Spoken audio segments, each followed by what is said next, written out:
Hello everyone. तो आज हम लोग अपनी इस वीडियो में कवर करने वाले हैं ऑपरेंट कंडीशनिंग थ्योरी, क्रिया प्रसूत का सिद्धांत।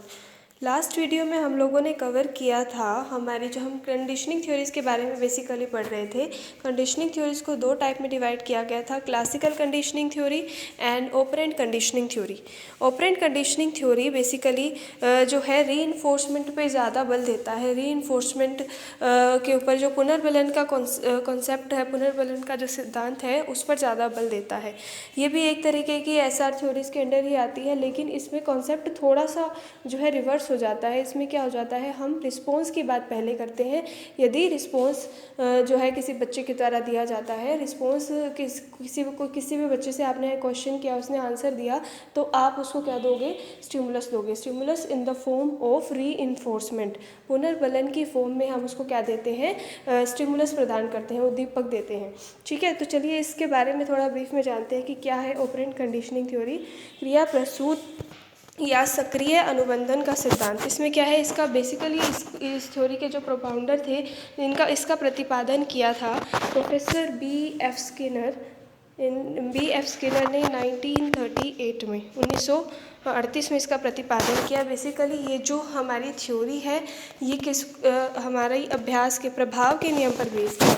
लॉ ऑफ इफेक्ट, हमने जो है थॉर्नडाइक की थ्योरी में 3 प्राइमरी लॉज पढ़े थे, REE, that is law of readiness, law of effect and law of exercise. तो ये लॉ ऑफ इफेक्ट पर बेस्ड है, हमारी प्रभाव के नियम पर आधारित है।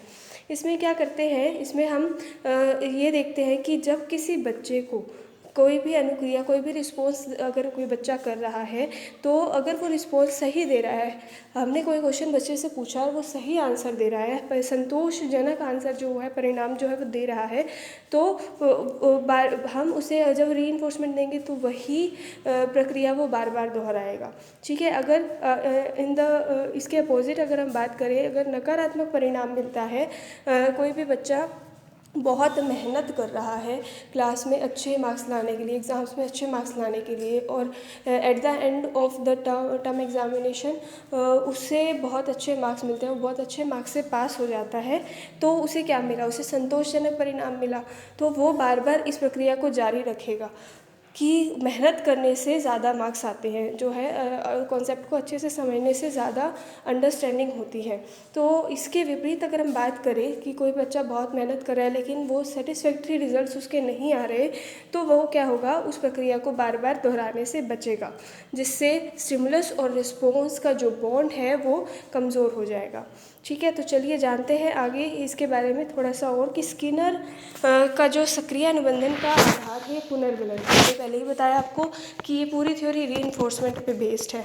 इसमें जो प्रयोग किया गया, स्किनर ने प्रयोग किया चूहों और कबूतर पे। ठीक है, तो वो कौन कौन से 2 प्रकार के व्यवहार हो सकते हैं, उसने ये जाना कि ये प्रयोग करने के बाद कि 2 प्रकार के व्यवहार जो है वो हो सकते हैं। इसमें कौन सा, एक प्रकार के अनुबंध में उद्दीपक ज्ञात होता है, जो हमारा स्टिमुलस है उसका पहले से ही पता होता है, स्टिमुलस के अकॉर्डिंग जो है बच्चा रिस्पॉन्स कर रहा है। और दूसरा जो हम अब करेंगे, जिसमें क्या है, स्टिमुलस के बारे में कुछ नहीं पता, उद्दीपक के बारे में कुछ नहीं पता, हम पहले रिस्पॉन्स करते हैं और फिर हमें जो है वो स्टिमुलस मिलता है, स्टिमुलस प्रदान किया जाता है। तो इस प्रकार की जो प्रतिक्रिया है उसे क्या बोलते हैं हम, निमित्त अनुक्रिया। निमित्त अनुक्रिया इसे बोला जाता है। नेक्स्ट है अब एक्सपेरिमेंट जो है, पहले इसने चूहों और कबूतरों पे किया, पहले चूहे पे किया हुआ एक्सपेरिमेंट जो है हम उसको समझ लेते हैं। इसने क्या किया, अपने प्रयोग को करने के लिए उसने एक ऐसी पेटी तैयार की जिसे स्किनर बॉक्स के नाम से हम जानते हैं, स्किनर बॉक्स। इसमें क्या किया, उसने एक भूखे चूहे को रखा और उस पेटी के अंदर क्या हुआ, एक लेवर लगा हुआ था इसके अंदर। भूखे चूहे को अपनी भूख उसको बहुत ज़्यादा भूख लगी थी, उसे भूख मिटाने के लिए भोजन की आवश्यकता थी। तो उसमें क्या था, पेटी में लगे लीवर का संबंध पेटी की दीवार के ऊपरी भाग पर रखे हुए एक बर्तन में था। तो वह बर्तन से था, जो लेवर उसके अंदर रखा गया पेटी के अंदर, वो किससे कनेक्टेड था, एक बर्तन से कनेक्टेड था, जो कि उस स्किनर पेटी के ऊपर यहाँ कहीं जो है वो रखी हुई थी। तो उसमें क्या था, उस पेटी में उस जो हमारा जो बर्तन है, उस बर्तन में क्या था, उस बर्तन में कुछ भोजन के टुकड़े रखे हुए थे और वो लीवर के नीचे एक प्लेट लगी हुई थी। भोजन के टुकड़े वहाँ रखे हुए थे। तो मेन मोटिव क्या था कि अब वो जो लीवर जो है उस किससे कनेक्टेड था, उस बर्तन से कनेक्टेड था। तो अब आगे क्या हुआ, ऐसी व्यवस्था थी कि जैसे ही चूहे का पैर लीवर पे पड़ेगा तो वो लीवर के दबने से भोजन का टुकड़ा कहाँ गिरेगा, उस बर्तन में गिरेगा। नीचे रखी हुई प्लेट में भोजन का टुकड़ा बर्तन के नीचे रखी प्लेट में गिर जाता था। तो उसमें क्या हुआ, अगर वो कुछ गलत रिस्पॉन्स करेगा, दूसरा उसके अंदर क्या था बॉक्स के अंदर, कि अगर वो कुछ गलत रिस्पॉन्स करेगा तो उसे विद्युत आघात दिया जाता है, इलेक्ट्रिक शॉक उसे दिया जाता था। तो भूखे चूहे को स्किनर पेटी में कोई भी अनुक्रिया करने के लिए स्वतंत्र छोड़ा हुआ था। भूखे चूहे को वहाँ पे स्किनर पेटी में रख दिया और वो उसने क्या किया, उछल कूद आरंभ कर दी, इधर उधर घूमने लगा। तो बाय चांस उसका जो पैर है वो लीवर को पैर से वो लीवर को दबा देता है और जैसे लीवर दबेगा बर्तन से भोजन का टुकड़ा प्लेट में आकर गिरेगा और चूहा उसको ग्रहण कर लेगा। फिर नेक्स्ट क्या होता है हमारा इसके बाद कि अब भोजन खाने के पश्चात उसे और भी इच्छा हुई कि वो और भोजन करे, क्योंकि अभी वो भूखा था। तो उसने फिर से उछल कूद मचा दी। तो फिर से उसका पैर संयोगवश लीवर पर पड़ा और बर्तन में भोजन आकर गिरा, उसने खा लिया। बार बार इस प्रक्रिया को दोहराया जाता है। तो अंत में हम क्या कर रहे हैं, यहाँ पे बार बार अभ्यास करा रहे हैं। तो अंत में ऐसी स्थिति आएगी कि चूहे को जब भी पेटी में रखा जाएगा तो उसे पता चल गया कि किस तरीके से उसे भोजन को प्राप्त करना है। लीवर दबाना है, लीवर दबाने के बाद उसे भोजन मिल जाएगा, जैसा कि हमने थॉर्नडाइक की थ्योरी में भी पढ़ा था। तो इस प्रयोग से स्किनर ने सिद्ध कर दिया कि अनुक्रिया पुनर्बलन पर निर्भर करती है। रिस्पॉन्स किस पर निर्भर करता है, पुनर्बलन पर। अब यहाँ पुनर्बलन किसकी फॉर्म में दिया गया, भोजन का टुकड़ा जो उसको मिला वो क्या था, उसके लिए रीइंफोर्समेंट का काम कर रहा था। वो स्टिमुलस था, रीइंफोर्समेंट की फॉर्म में स्टिमुलस उसको दिया जा रहा था। इसीलिए ये जो थ्योरी है इसका, ये जो है इसको ऑपरेंट कंडीशनिंग थ्योरी को हम रिवर्स कर देते हैं। इसका नाम क्या हो जाता है, RS थ्योरी। पहले अनुक्रिया की जाएगी, पहले रिस्पॉन्स दिया जाएगा और रिस्पॉन्स के आधार पर ही क्या मिलेगा, स्टिमुलस मिलेगा इन the form of reinforcement. Next जो है ऐसा ही एक प्रयोग कबूतर पर किया गया प्रयोग। इसमें क्या था, स्किनर ने 1943 में कबूतर पर प्रयोग किया। उसने क्या किया, ऐसा ही एक चैम्बर बनाया, उसमें कबूतर को रख दिया। कबूतर जो है वो भूखा था और जो भोजन था वो चैम्बर में भोजन की एक कुंजी थी, ठीक है, वहाँ पर उस कुंजी के माध्यम से भोजन आता था। भूख के कारण फिर से जो कबूतर था वो इधर उधर घूमने लगा, इधर उधर चोंच मारने लगा। तो फिर क्या हुआ, अचानक उसकी जो चोंच थी वो उस कुंजी पर, उस की पर लग गई और भोजन चैम्बर में लगी प्लेट में आ जाता है। वो जो भोजन का दाना है या अन्न का जो दाना है वो उस प्लेट में आ जाता है, फिर वो उस भोजन को खा लेता है। यानी कि कबूतर को भी क्या हुआ, कबूतर ने रिस्पॉन्स किया, इधर उधर चोंच मारी, इधर उधर घूमा, तो उसे क्या मिला, अनुक्रिया की, तो उसे पुनर्बलन मिला, भोजन मिला स्टिमुलस की फॉर्म में। ठीक है, तो ऐसा ही हुआ कि अब इस एक्सपेरिमेंट को बार बार दोहराएंगे तो वो कबूतर क्या हो गया, इतना निपुण हो गया कि जैसे उसे चैम्बर में रखा जाता वो तुरंत उस कुंजी पर चोट मारता और भोजन को प्राप्त कर लेता। फिर से क्या हुआ, स्टिमुलस और रिस्पॉन्स में बॉन्ड बन गया। ठीक है, और इसीलिए क्या कहा जाता है, स्टिमुलस और रिस्पॉन्स यानी कि अनुक्रिया और उद्दीपन के बीच संबंध बनना ही क्या होता है, लर्निंग होता है, अधिगम होता है। इसीलिए हम कहते हैं लर्निंग किसे कहते हैं, स्टिमुलस और रिस्पॉन्स के बीच में बॉन्डिंग होना। तो ये एक्सपेरिमेंट्स थे जो कि स्किनर के द्वारा किए गए थे। अब इसका बेसिस क्या है, पूरी की पूरी जो थ्योरी है वो किस पे टिकी हुई है, रीइंफोर्समेंट पर, पुनर्बलन पर। ठीक है, कि रीइंफोर्समेंट अगर दिया जाएगा तो वो व्यवहार बार बार रिपीट होगा, नहीं तो वो नहीं होगा। अगर हम किसी चीज़ को रिपीट कराना चाहते हैं तो हमें पुनर्बलन देना पड़ेगा। अब यहाँ पर जो रीइंफोर्समेंट है वो 2 तरीके का होता है। वैसे तो कोई भी कार्य कराने के लिए 2 चीज़ों की आवश्यकता है, पुनर्बलन और दंड। लेकिन ये थ्योरी पूरी किस पे बेस्ड है, पुनर्बलन पर आधारित है। तो कोई भी कार्य अगर हमें कराना है तो वो किस पर पूरा के पूरा किस पर बेस्ड है, पुनर्बलन। पुनर्बलन क्या होता है, 2 प्रकार का होता है, सकारात्मक और नकारात्मक पुनर्बलन। जो हमारी थ्योरी थी वो प्रभाव के नियम पर आधारित थी। अगर बच्चे को दंड मिलेगा तो वो कार्य नहीं करेगा। ठीक है, अगर हम बच्चे को पनिश करेंगे तो वो जैसा हम चाहते चाहते हैं वैसा व्यवहार वो नहीं करेगा। इसीलिए पूरी थ्योरी जो है वो किस पर बेस्ड है, हमारी रीइंफोर्समेंट पर बेस्ड है। अब रीइंफोर्समेंट जो है वो दो तरीके का होता है, रीइंफोर्समेंट पॉजिटिव और नेगेटिव रीइंफोर्समेंट। पॉजिटिव और नेगेटिव में डिफरेंस क्या है?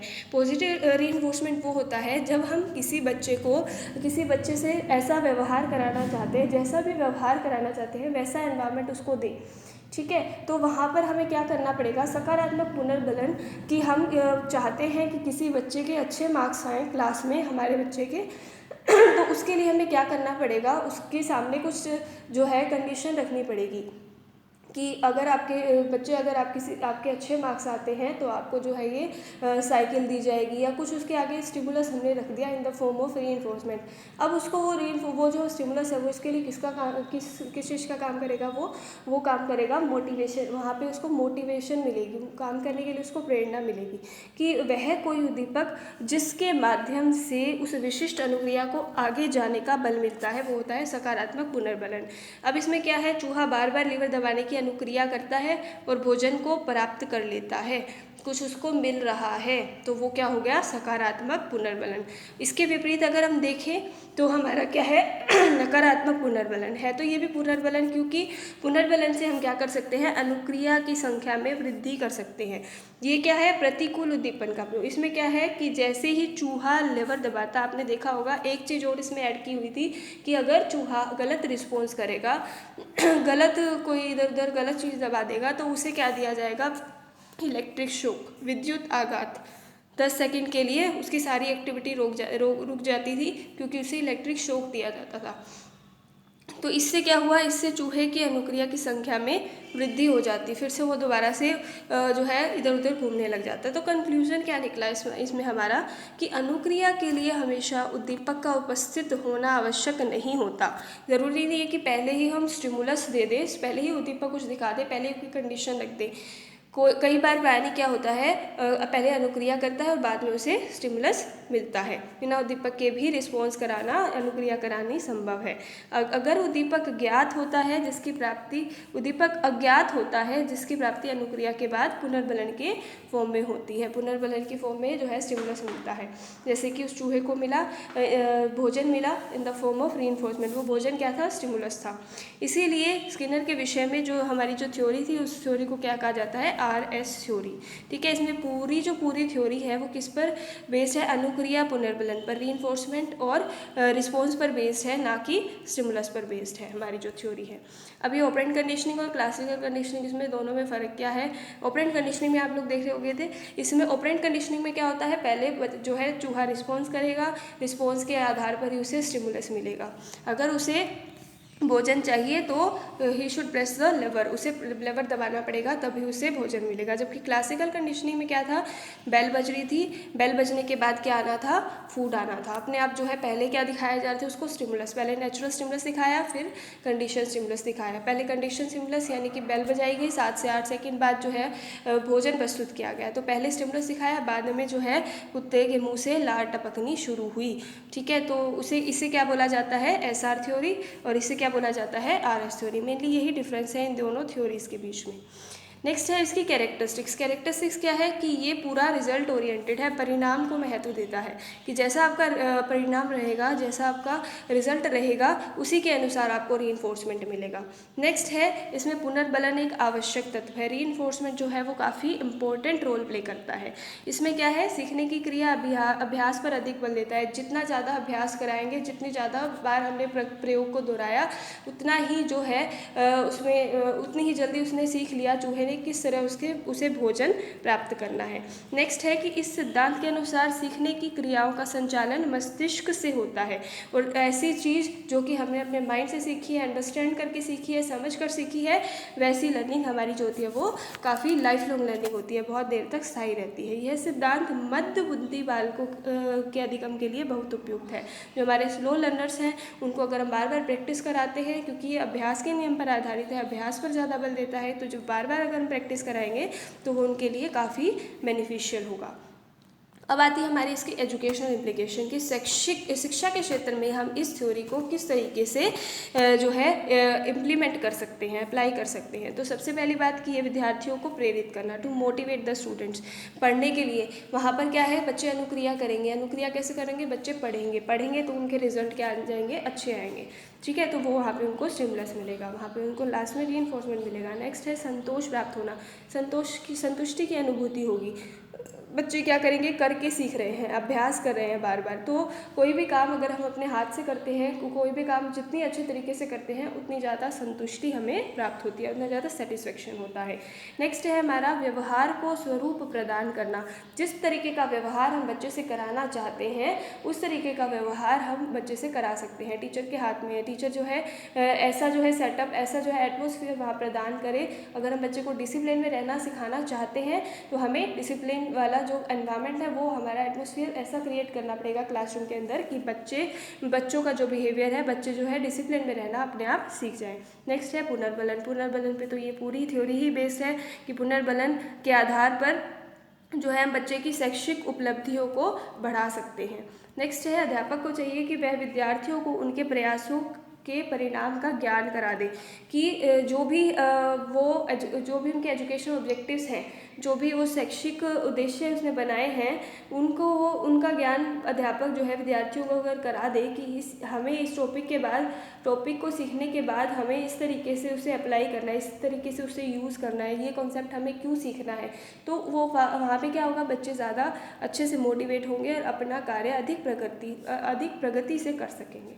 नेक्स्ट है अध्यापक विद्यार्थियों को पुरस्कार देकर सीखने के लिए प्रेरित करता है ताकि इससे क्या होगा, बहुत जल्दी बच्चे जो है वो बहुत जल्दी सीख जाएंगे, मोटिवेट होंगे जल्दी से जल्दी अपना कार्य को करने में।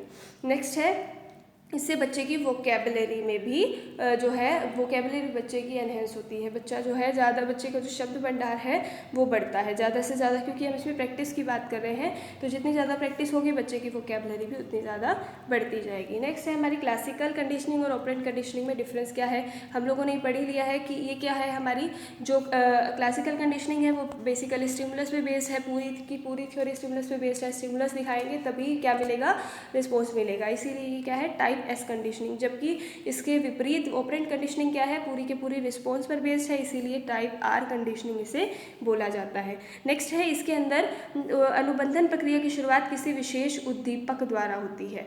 वहाँ पर कोई उद्दीपक दिखाया जाता है, हमने भोजन दिखाया तो कुत्ते के मुँह से लार टपकनी शुरू हो गई, तो ये क्या है, किसी विशेष उद्दीपक के द्वारा अनुक्रिया उत्पन्न करानी पड़ती है। इसमें क्या होता है, शुरुआत में ही बच्चे को सीखने के लिए अनुक्रिया करने के लिए प्रेरित करते हैं।